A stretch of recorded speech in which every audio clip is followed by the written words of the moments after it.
भगवते वासुदेवाय नमः।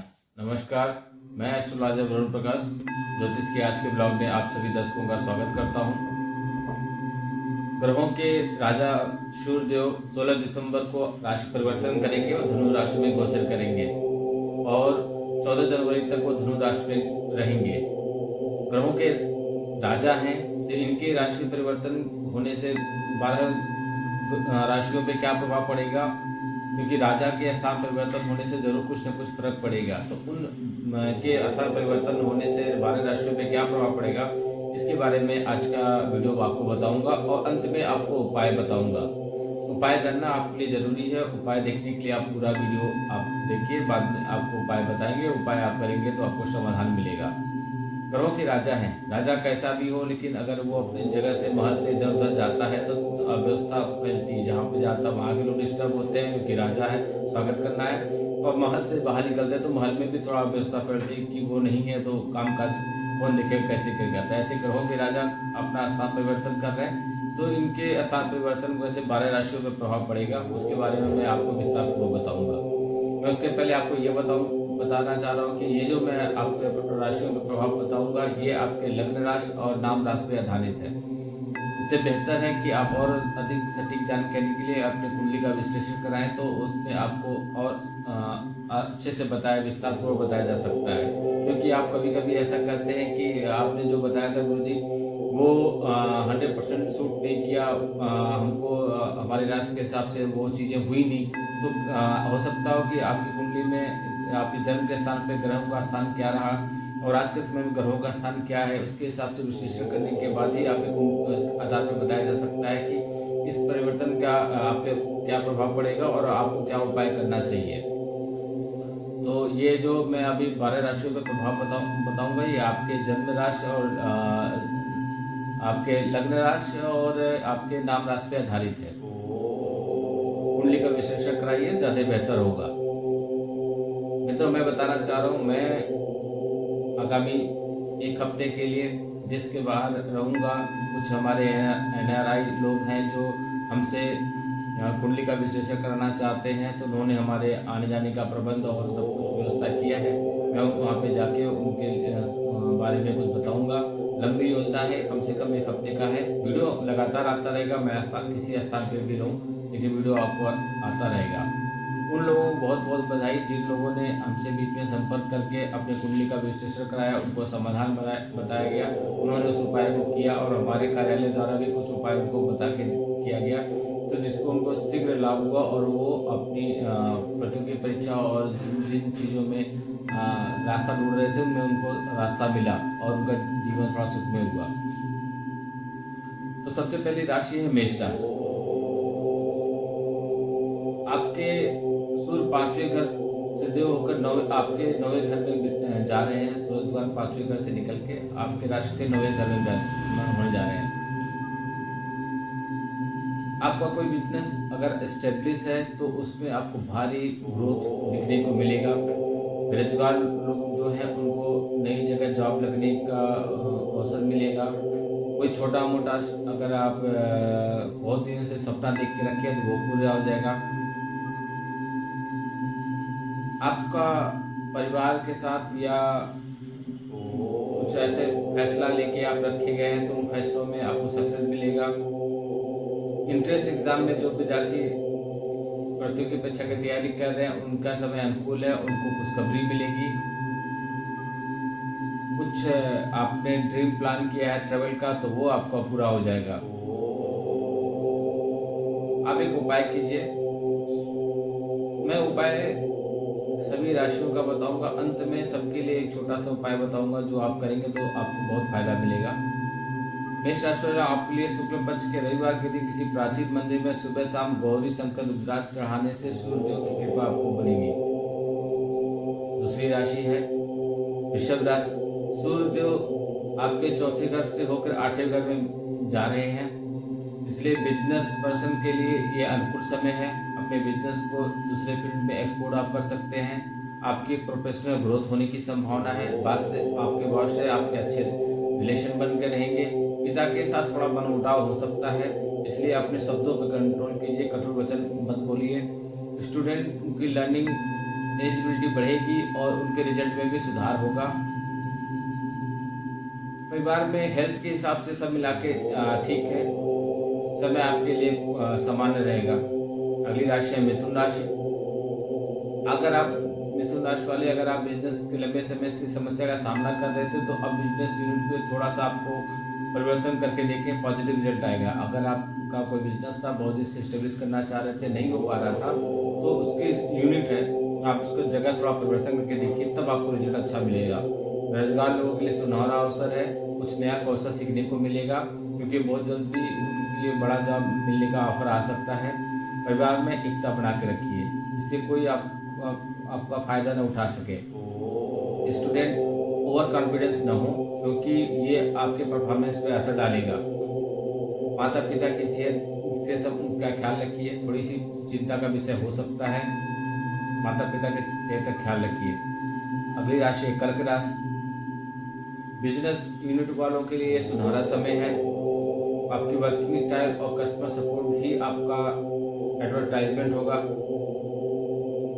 जो गवर्नमेंट सरकारी कर्मचारी हैं, उनकी अटकी हुई अगर कोई फाइल है तो वो क्लियर होगी। परिवार के द्वारा घर में रेनोवेशन का काम होगा। आप कुछ वाहन वगैरह खरीदने का प्लान कर रहे हैं तो खरीद सकते हैं। स्टूडेंट टाइम मैनेजमेंट का ध्यान दें। स्टूडेंट जो है टाइम मैनेजमेंट का ध्यान दें, समय के हिसाब से करें, वरना मिस मैनेजमेंट उनके साथ हो सकता है। परिवार के किसी सदस्य के साथ हेल्थ का इशू हो सकता है, इसमें लापरवाही मत बरतिए। अगली राशि है सिंह राशि। खर्चे के लिए यह समय आपके हित के नहीं है, खर्चे आपके ज़्यादा होंगे, लेकिन आप एक्सप्रेशन की जगह न्यू प्रॉपर्टी और रिनोवेशन का काम करेंगे तो आपको सफलता मिलेगी। अगर आप जॉब की तलाश में हैं तो आपकी जॉब की तलाश खत्म होगी। लव पार्टनर और लाइफ पार्टनर के साथ आप सामंजस्य बिठा के रखिए। बच्चों से आपको अच्छे पॉजिटिव रिपोर्ट मिलेंगे। ट्रैवल प्लान में आपके दुश्मन कोई अड़चन डाल सकता है, अगर कोई आप ट्रैवल प्लान कर रहे हैं। बच्चों से आपको खुश खबरी मिलेगी। कन्या राशि। सूर्यदेव आपके घर के चौथे घर में विराजमान होने जा रहे हैं, इसलिए आप कोई स्टार्टअप या आउटलेट्स यूनिट का प्लान करें तो यह अनुकूल समय है। बिजनेस आइडिया अगर आप कर रहे हैं तो उसको आप कर डालिए। हायर ऑफिसर कोई है आपके आसपास, जिससे आपके संबंध अच्छे हैं या कम, उससे आपके संबंध अच्छे बनेंगे, अप्रोच मिलेगा। रिलेशनशिप और दोस्ती आपकी नई बनेगी, सोशल माध्यम से आप उनसे जुड़ेंगे। हायर एजुकेशन जो भी टर्न पेपर पे उसका आपका परफॉर्मेंस अच्छा रहेगा। बुखार, खांसी, बदन दर्द जैसी समस्याओं का सामना करना पड़ सकता है। तुला राशि। सूर्यदेव आपके 11वें घर के देव होकर अब तीसरे घर में विराजमान होने जा रहे हैं।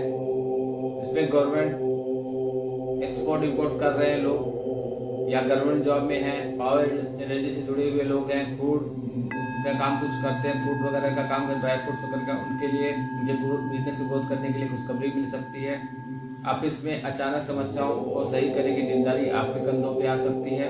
लव लाइफ और रिलेशनशिप में बॉयफ्रेंड और गर्लफ्रेंड या पति पत्नी के बीच मनमुटाव हो सकता है, झगड़ा हो सकता है, इसका ख्याल रखिए, नहीं तो बात आप काफ़ी आगे तक बढ़ सकती है। लर्नर के लिए यह समय अनुकूल है, कुछ अच्छा सीखने के लिए स्किल डेवलपमेंट हो सकता है। मस्ती मजाक में कुछ दुर्घटना या चोट लगने की संभावना है। अगली राशि है वृश्चिक राशि। सूर्य आपके 10वें घर से होकर दूसरे घर में विराजमान होने जा रहे हैं। इससे आपके तरफ पे बिजनेस में जो क्लाइंट का रिस्पांस आपके खिलाफ अच्छा नहीं आ सकता है। 30% तक तो निगेटिव रिजल्ट आपको मिलेंगे। जॉब ट्रांसफर या प्रमोशन होने की कवायद है। अगर इस टाइप की कुछ सोच रहे हैं तो आपको आपकी इच्छा पूरी होगी। पारिवारिक जीवन सुखमय रहेगा।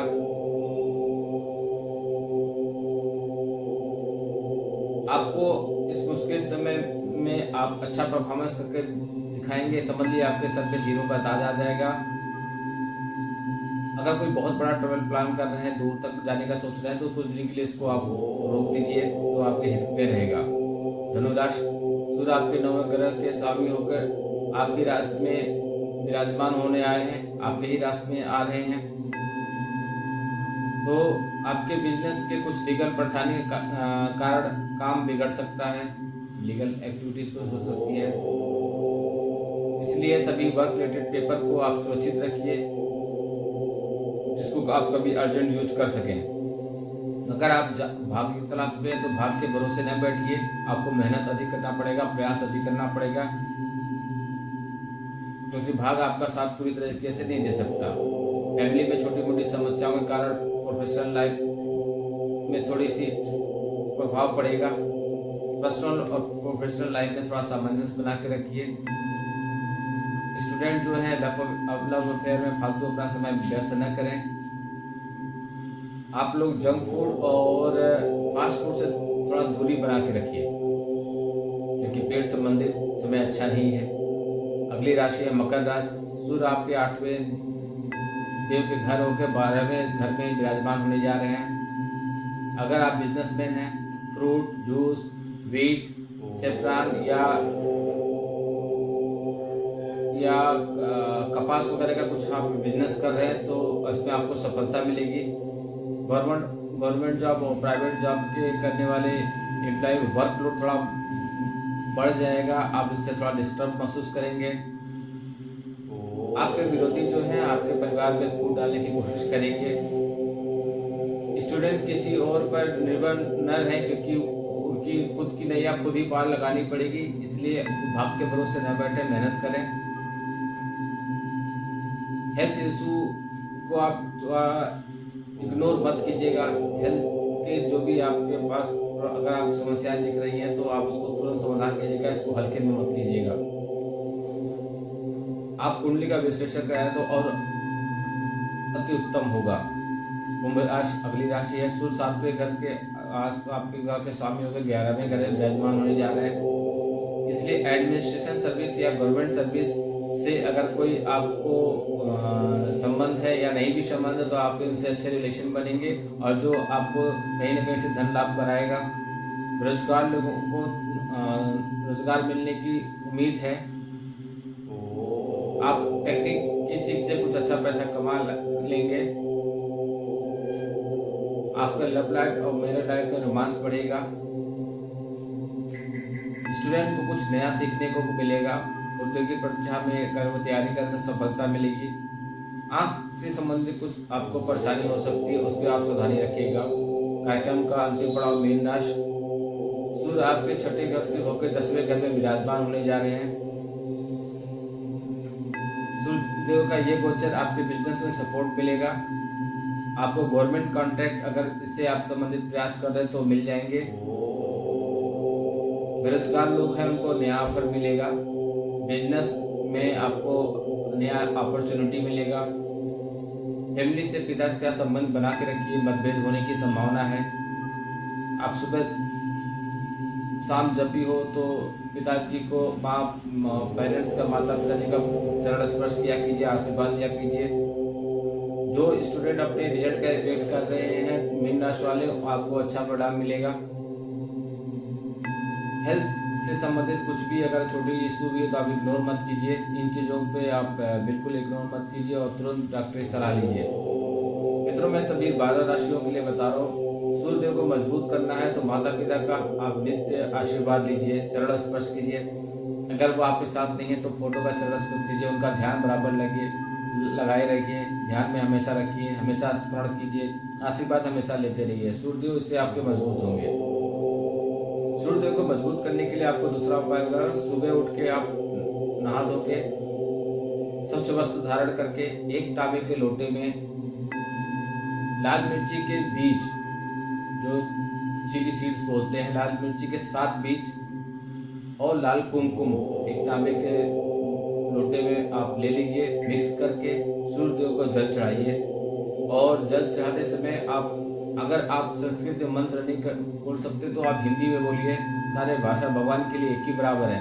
संस्कृत थोड़ा संस्कृत देव भाषा है, लेकिन कोई बात नहीं, आप हिंदी में भी बोल सकते हैं। आप उनसे अपनी मनोकामना कहिए, अपनी इच्छा कीजिए और जल चढ़ाइए। ऐसा आप पूरे जनवरी तक कीजिए, कम से कम 15 जनवरी तक कीजिए। सूर्यदेव के इस गोचर से जो आपके राशि पर प्रभाव पड़ने वाला है काफ़ी अच्छा हो जाएगा। और राजा का अगर आपका ऊपर आशीर्वाद मिलता है तो समझ लीजिए कि आपका और काम अच्छा बन जाएगा। ये जो मैं कुंडली 12 राशियों का बताया हूँ, आपके राशियों पे इसका प्रभाव आप पड़ेगा और यह निश्चित तौर पे पड़ेगा। बट आप कुंडली का विश्लेषण करा लें, क्योंकि आपके राशियों में आपके ग्रह का अध्ययन करना बहुत आवश्यक होता है।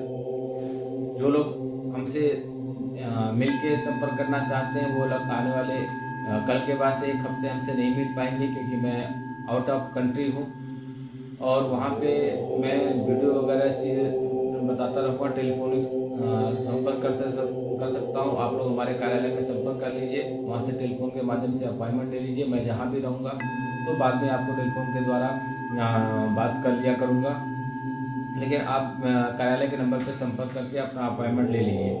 कुंडली का विश्लेषण कराइए और राशि के हिसाब से जो उपाय बताए गए हैं वो उपाय कीजिए, तो आपको शीघ्र से आपके ग्रहों से शांति मिलेगी। रत्न से संबंधित आपको किसी तरह के कोई सुझाव चाहिए या रत्न से संबंधित हमारे ऑफिस में उपलब्ध होते हैं। रत्न को सिद्ध करके भी दिया जाता है, रत्न को बना के सिद्ध करके दिया जाता है, जिससे उसका आपको धारण करते ही आपको उसका प्रभाव मिले। आप वीडियो अच्छा लगे तो कमेंट कीजिए, अधिक से अधिक शेयर कीजिए, जिससे अधिकतर लोगों तक पहुंचे और सभी लोग उसका लाभ उठा सकें। नमस्कार।